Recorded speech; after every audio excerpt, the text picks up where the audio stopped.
um prazer estar aqui com vocês, novamente, profissionais de saúde cadastrados no Telesaúde, para dar continuidade ao primeiro curso multiprofissional em segurança do paciente na atenção básica. Hoje nós apresentaremos o módulo 12, que ele vai abordar sobre segurança do paciente e classificação internacional dos incidentes. Eu sou Ana Lúcia Queiroz Bezerra, lembrando mais uma vez, professora da Faculdade de Enfermagem da UFG, e eu gostaria de que vocês ficassem bem atentas com esse assunto. Segurança do paciente é uma temática, não é nova, mas a discussão ela tem tido uma magnitude muito grande na área de saúde. Em decorrência dos problemas que vem acontecendo na área de saúde, gerando consequências graves para os pacientes, a segurança tornou-se um movimento mundial, exigindo uma linguagem comum, uma linguagem acordada internacionalmente com o objetivo de contribuir para o processo de comunicação efetiva em saúde e visando também padronizar as terminologias. Estudos têm sido realizados. Um dos estudos foi foi realizado em 2009, denominado de Classificação Internacional de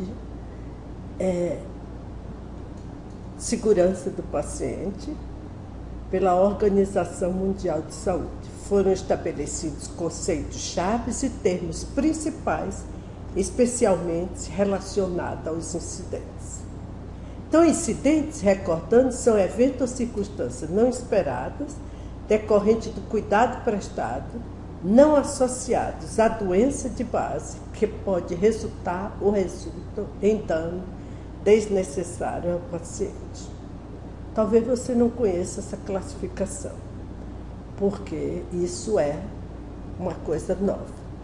Então, os incidentes eles são classificados em circunstância notificável, incidente sem dano, o evento adverso, que é o incidente com dano, e o quase erro. Nós vamos mostrar esse tipo de incidente ilustrado com alguns casos. A circunstância notificável é um dos incidentes em que a situação existe um potencial significativo de dano, mas o incidente não aconteceu. Olhe bem aquela figura ali.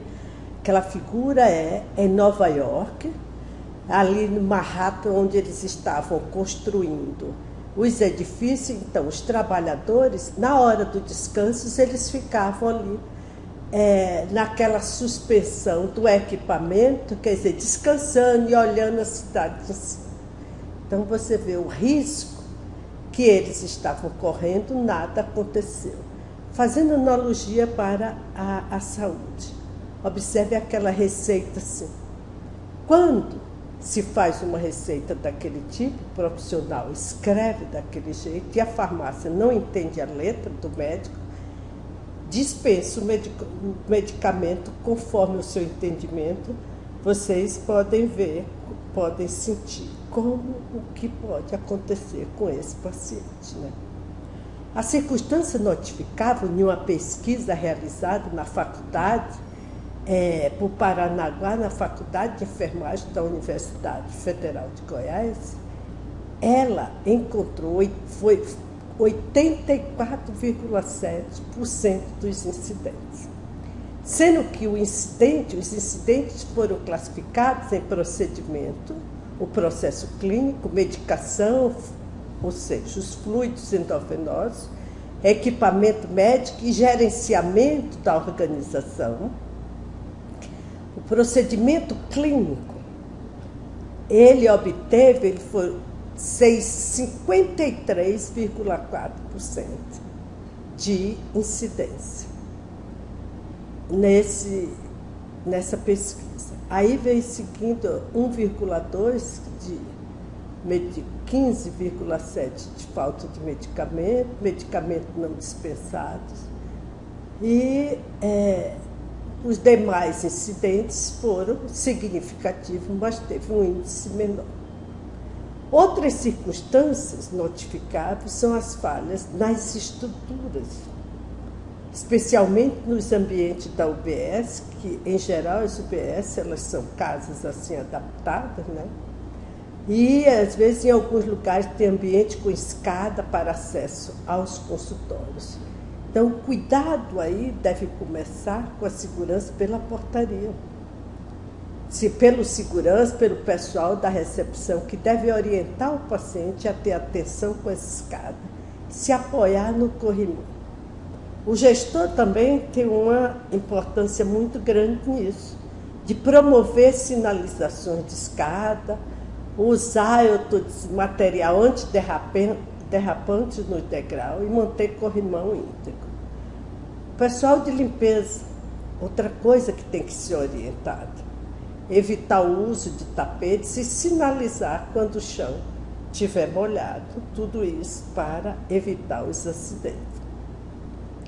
Observe o caso 1 aqui, da circunstância notificável, quando é o caso de uma família sobre o surto de sarampo no bairro.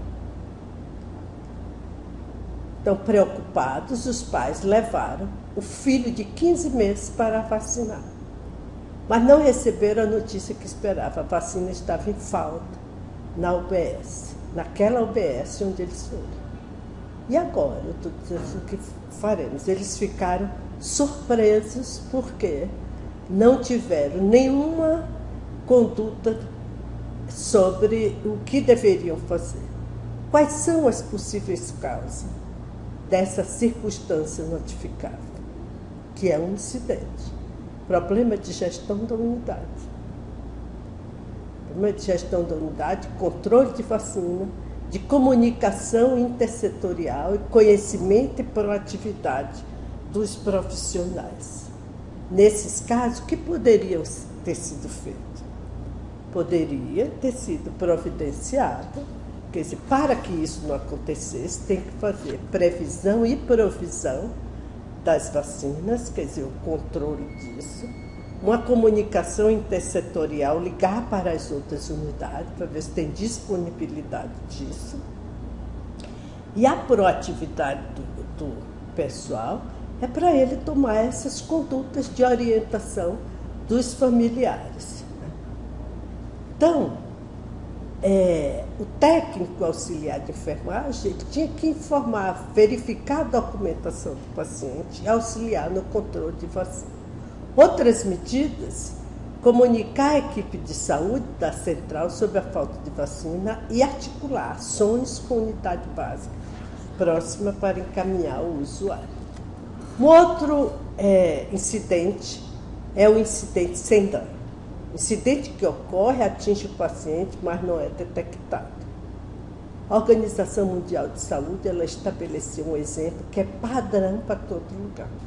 O profissional ele instala uma bolsa de sangue em paciente homônimo àquele que deveria receber, mas o sangue é compatível e o paciente não desenvolve nenhuma reação.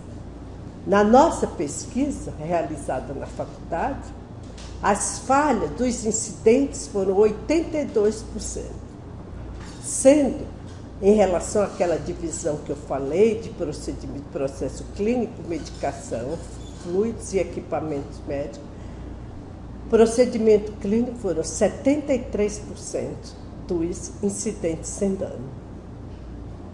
E a omissão de dose na parte de medicação, 23,6%. Acompanhe esse caso agora da criança referente à vacina. O profissional de saúde está preparando a vacina. E ele aspirou 1 ml na seringa, sendo correto, meio ml. O profissional não percebeu o erro, a criança recebeu a da vacina em superdosagem.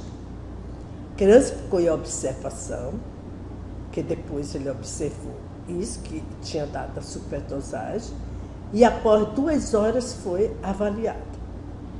Como não apresentou nenhuma reação no momento, ele foi dispensado. O que a equipe de saúde poderia fazer em relação ao gestor da unidade? Pode ser o enfermeiro, pode ser outra pessoa, que é o gestor da unidade como um todo. Prover a sala de vacinação com calendário de vacina. O calendário de vacina, ele é um documento importante porque ele chama a atenção das pessoas para a dosagem correta, né? Promover treinamento, capacitação periódica da equipe, disponibilizar ambiente adequado, iluminação e restrição de pessoas, que você sabe que às vezes com aglomeração de pessoas ou pouco iluminado, o pessoal pode ter algum problema visual, pode se dispersar assim, com muita gente e cometer esse erro. Implantar medidas de segurança, como elaboração de protocolo, checklist e dupla checagem para a administração de vacina.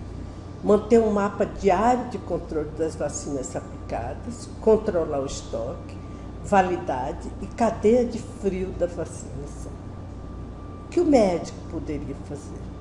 Avaliar a necessidade da terapia medicamentosa adicional, orientar familiares e a equipe de saúde sobre a identificação de possíveis reações adversas relacionadas à superdosagem, quer dizer, as reações tardias que podem ser, não só dispensá-la, como se colocar à disposição para o retorno.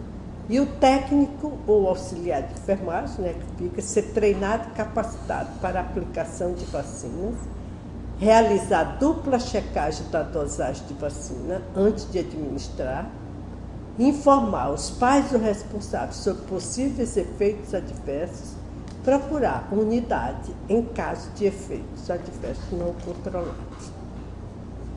O agente comunitário de saúde, né, que isso é uma atividade da atenção básica, acompanhar a evolução da criança no domicílio e informar a equipe de saúde sobre qualquer alteração. Um outro evento é o quase erro, que é um incidente que não atingiu o paciente. No caso aqui, quando o profissional ele prepara uma bolsa de sangue para um paciente homônimo àquele que deveria recebê-lo, mas percebe a falha antes da instalação. Então, o quase erro na nossa pesquisa ele foi de 1,7% dos incidentes. Ele tem um baixo índice, mas ele é fundamental para auxiliar na identificação de causa e na implantação de medidas preventivas. Embora o número seja pequeno, 17%, ele foi 94% dos nossos acidentes, né? Quer dizer, calculando do total ocorrido. O caso 3, referente a esse incidente. O profissional de enfermagem da sala de imunização preparou 2 doses da vacina tríplice viral para uma criança de 15 meses. Antes de administrar, ele percebeu que havia expirado 1 ml e descartou o excedente, 0,5 ml.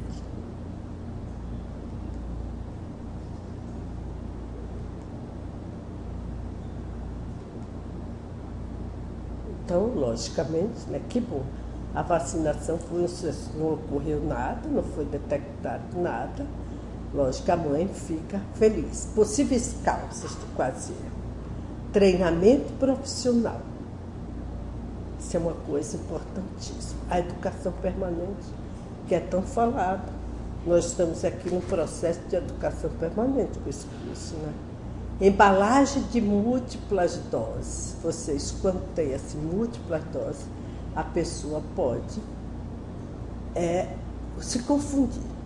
Distração durante a aspiração do conteúdo, com aqueles barulhos, as interrupções. Por isso que dentro da sala de vacina não se permite que entre outras pessoas, a não ser a criança com a mãe e quem está ali trabalhando. Múltiplos empregos. Quando a gente diz múltiplos empregos, por quê? Porque a pessoa que sai de um trabalho para outro, e às vezes tem gente que sai de um emprego para outro e nem dorme direito, tem um sono irregular. Então, ele pode, eu estou dizendo assim, comer, é um ser humano. O erro é um fator humano e a pessoa comete um erro. Logicamente, ninguém vai errar por espontânea vontade, né? Mas por alguma causa aparente. O que a equipe de saúde pode fazer? Prover treinamento e capacitação periódica, prover um ambiente adequado com iluminação, restrição, implantar medidas de segurança, elaboração de protocolo, de checklist para administração de vacina e estratégias no processo de trabalho para a identificação de falhas, desenvolver boas práticas para a segurança que contempla tudo aquilo que nós falamos. Então, vocês veem o seguinte, as orientações, elas são semelhantes para as diversas situações. O outro evento é o incidente, o evento adverso. O que é o evento adverso? É aquele incidente quando ocorreu o dano. Então, vocês veem aí uma série de fotos, isso não é fictício, isso é fato, isso ocorreu. Quando o paciente está numa bolsa de sangue, esse exemplo, seguindo o exemplo do sangue, de hemoderivados, ele está numa bolsa de sangue, paciente homônimo àquele que deveria recebê-lo. E o paciente desenvolve reação febril. Reação febril é até uma reação leve, mas ele pode até morrer pela incompatibilidade do hemoderivado, né? Então, esses fatos aí ocorreram e a mídia divulgou muito, foi com o pessoal de enfermagem, várias consequências que eu não preciso relatar aqui, né? O evento adverso, na nossa pesquisa, ele foi 16,7% dos incidentes, sendo 24,8% de dor em pós-operatório, como essa pesquisa foi numa clínica cirúrgica, dor no pós-operatório, quer dizer, dor que não foi tratado com medicamentos e não foi prevenida. E outras aí, a retirada não programada de catéter, as falhas durante o procedimento técnico, em relação à administração clínica, suspensão de cirurgia, também é um fator que agrava. Às vezes o paciente está precisando fazer a cirurgia naquele momento, tem alguns casos cirúrgicos, quando você não opera naquela hora, ele piora o estado, agrava o estado do paciente, quando vai fazer a cirurgia, ele tem complicações decorrentes do tempo. Outro também é medicações e fluidos endovenosos, que foi 11,9% dos eventos adversos encontrados na pesquisa, além de infecção hospitalar, acidente com o paciente, quer dizer, como úlceras decorrentes de quedas, queimaduras por produto químico e equipamento médico, manutenção inadequada, que falha na hora, e em relação ao próprio hemoderivado, como eu dei o exemplo anterior. Alguns autores, eles dizem que a aprendizagem a partir do erro, com ações com enfoque, que deve ser com ações com enfoque preventivo e não punitivo. Por que isso? Porque as pessoas, quando elas sofrem punições, elas escondem os erros, elas não falam, não notificam. E a ação da segurança do paciente preventiva é justamente isso. Você notificar o erro, discutir o erro no processo educativo e implementar, quer dizer, práticas para que ele não ocorra mais. Tá? Os eventos adversos, eles resultam em danos. Que os danos, vocês podem ver ali o gráfico, que nessa pesquisa, nessa mesma pesquisa, foi realizada na faculdade, os danos, a maioria foram leves, com 78%. Mas houve até óbito Então, os danos leves, o paciente ele não tem sintomas, ou tem com sintomas leves, como tipo hematoma, substituição de medicamento, ou recolocação de sondas, e ele tem como consequência intervenções mínimas, como observações extras e revisão do tratamento. Os danos moderados na pesquisa foram 16,5%.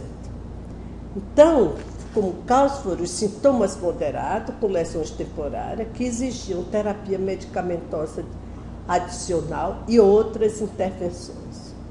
Como consequência disso, ele teve um aumento do tempo de internação e teve um procedimento adicional. O aumento de internação, ele envolve custo do paciente. E o procedimento e tratamento adicional, além do custo, ele também pode agravar o estado do paciente.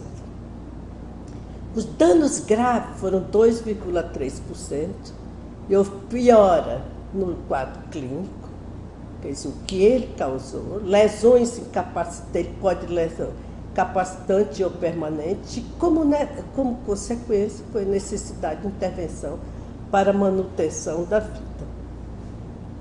Pacientes, às vezes, em lesões graves, ele tem parada cardíaca, ele pode ser ressuscitado. Outros, como os danos graves no óbito, ele, que foi a taxa de 3,2%, ele pode ter um dano, ter uma parada cardíaca e até morrer, né? Então, na nossa pesquisa, você veja, o óbito ele foi superior à taxa de mortalidade estimada pela Organização Mundial de Saúde, que é de 0,85 para isso. Então, na nossa pesquisa para o paciente cirúrgico, né? A pesquisa que era o paciente cirúrgico foi 3,2%. Observe esse caso 4 em relação que ocorreu no hospital, na atenção básica, passou pelo terciário e vocês vejam o discorrer disso. O trabalhador rural cortou a perna esquerda em região anterior com disco de lixadeiro. Ele foi encaminhado ao pronto atendimento, foi realizada higiene e sutura, foi acompanhado no UBS e após 30 dias iniciou um abscesso na região posterior da mesma perna. Foi tratado para furunculose com antibiótico terapia e orientados para realizar compressa quente e drenagem mecânica. Sem resultado, o paciente retornou à unidade por 3 vezes, quando também foram realizados compressa quente, drenagem mecânica e administrado benzetacil.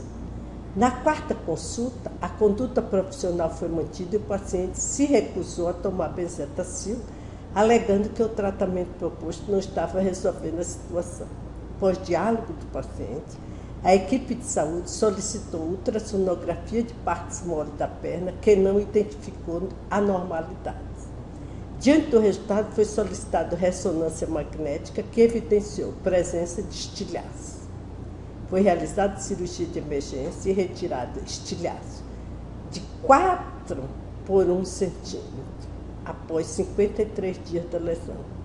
Outro estilhaço mecânico de 3 por 0,5 não foi retirado devido ao risco por estar próximo à artéria importante.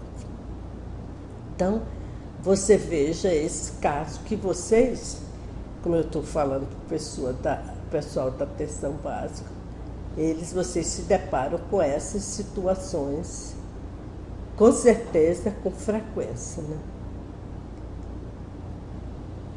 Quais são as possíveis causas do evento adverso? Quais foram? Na estrutura, demanda de paciente associada ao número de profissionais. Isso é um mito, é uma queixa assim, muito frequente das pessoas. Limitações de recursos que impossibilitaram realizar exame para visualização da lesão antes do início do tratamento. A gente sabe que existe limitações disso, mas existe aquela comunicação intersetorial que a gente pode poderia ter sido feito. Que é isso, a falha de comunicação entre as unidades e possibilidade de realização de um diagnóstico por imagem, né? Quais são as falhas em relação ao... Porque os eventos, a segurança do paciente, as falhas são de estrutura e das pessoas também.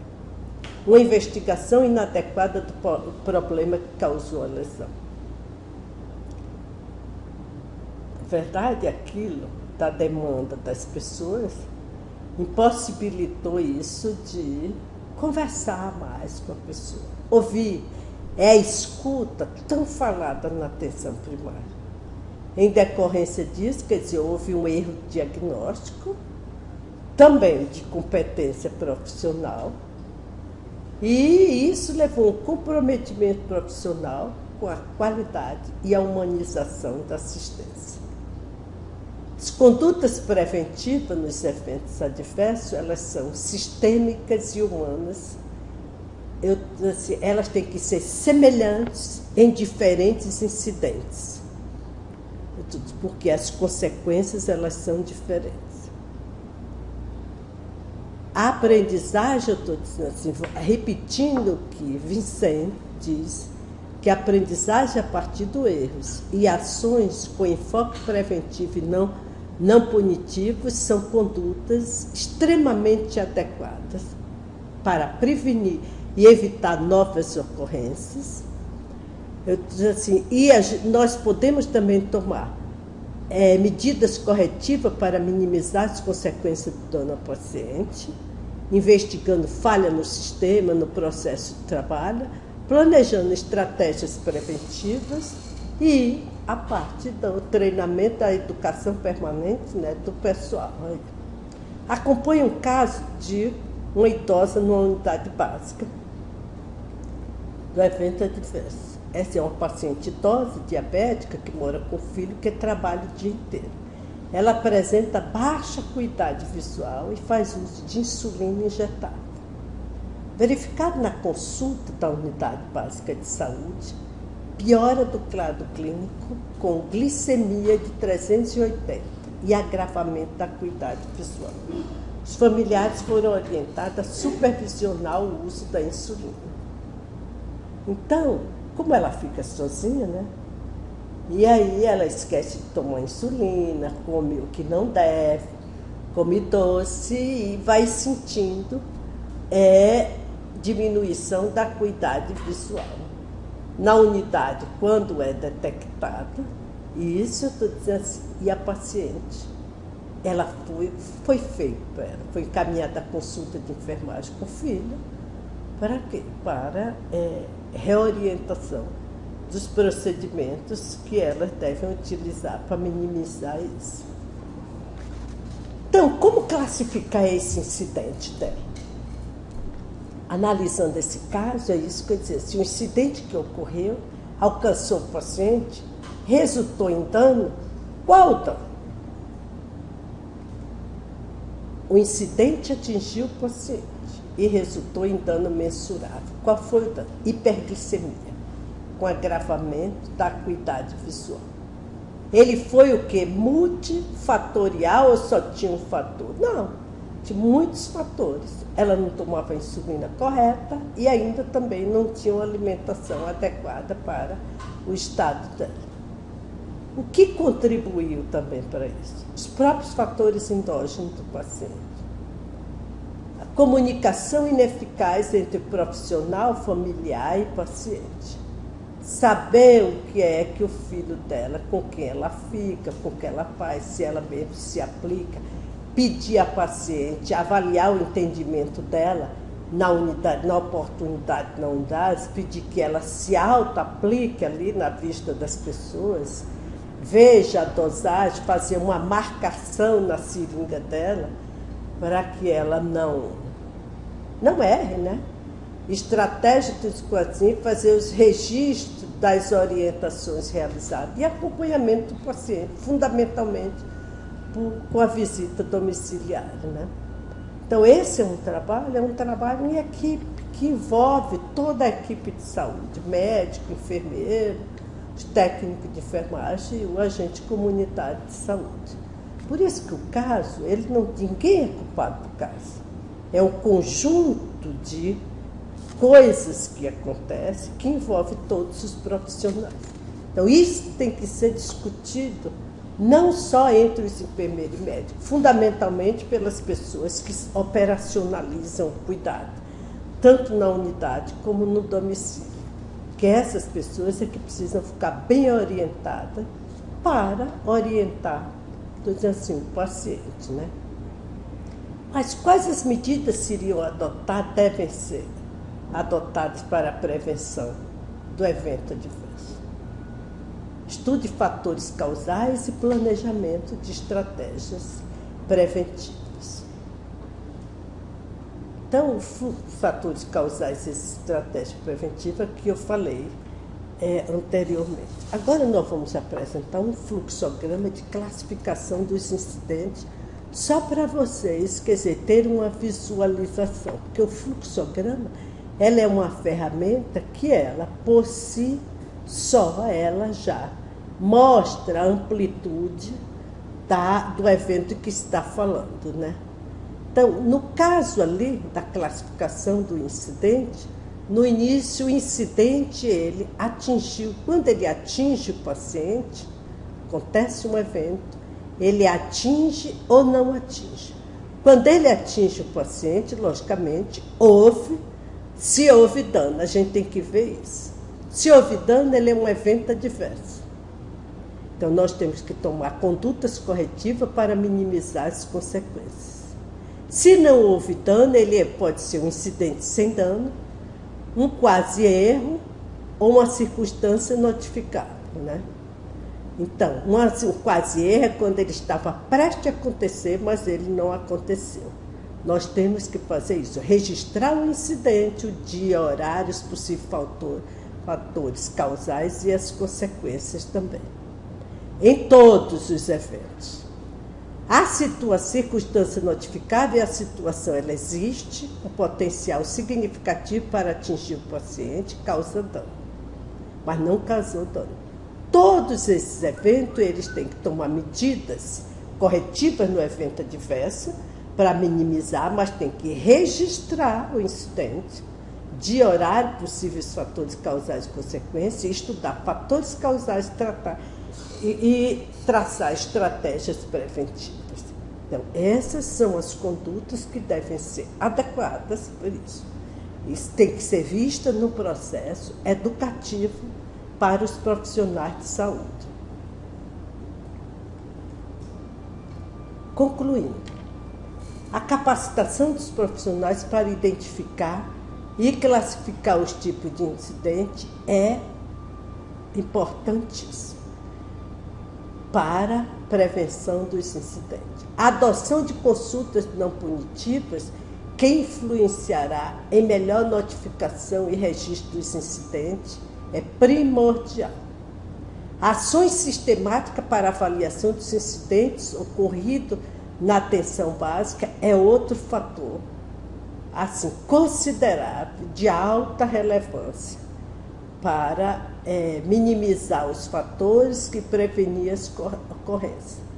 E uma outra coisa, estruturar núcleos de apoio para o estudo de fatores causais e para a educação continuada dos profissionais, como estratégia preventiva.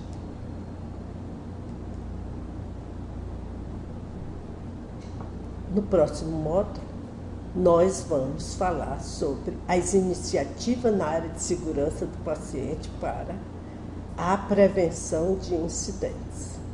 Então, vocês vejam aí que no atendimento várias situações ocorrem. Situações diferentes com o paciente, diferente, que as condutas elas podem ser a mesma para a prevenção e para minimizar, quando eles ocorrerem. Agora, você vê ali, como o paciente ele não pode falar nada, ele diz assim, agora eu entendi porque o usuário aqui se chama paciente. Ele não pode nem, o que é o paciente? O paciente é aquele que recebe o cuidado, não pode. Ele não é visto como cliente. E ele não pode falar nada. Não é esse o foco da segurança. Ele tem que ser visto como um cliente, então tem que ser ouvido e tem que participar também das decisões dele. Isso é o que nós chamamos de empoderamento do paciente, que hoje tem sido muito trabalhado com os usuários na parte de segurança do paciente para minimizar a ocorrência dos incidentes. Eu gostaria que depois disso vocês lessem assim com atenção e dentro dos exemplos refletisse também para o que acontece na realidade de vocês. Transfira esse conceito, esse conhecimento para os seus exemplos, para a sua realidade. Trabalhe com o pessoal isso, porque no próximo módulo nós vamos apresentar algumas iniciativas para a segurança do paciente que vocês podem adotar, que são adotadas internacionalmente e nacionalmente. Obrigada.